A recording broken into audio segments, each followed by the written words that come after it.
Fundamental to your message is it's okay whether left or right if they draw upon their religious heritage as long as they do it as citizens. How has Dr. Robertson not conformed to your definition?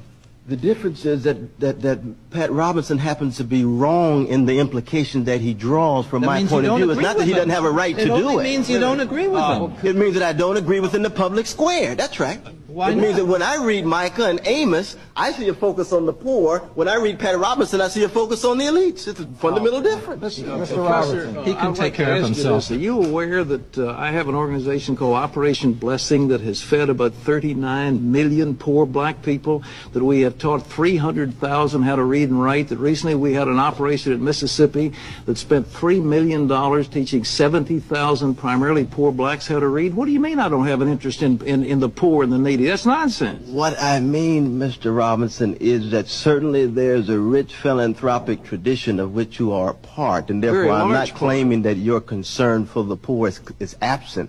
I'm talking about your analysis of power and wealth, so that I don't see a focus on the fact that 1% of this population owns 50% of the financial net wealth in this society. I see a defense of an unbridled capitalism in which you promote the very forces that produce the conditions for the need for philanthropy. You actually That's a very important difference. You're for redistributive politics. You're for socialism, essentially.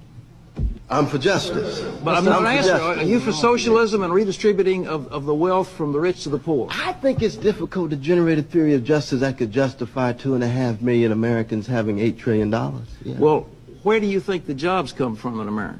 I mean, who makes the jobs? Well, it's a different discourse. There haven't been a lot of jobs around lately, as you know. A lot more. Mr.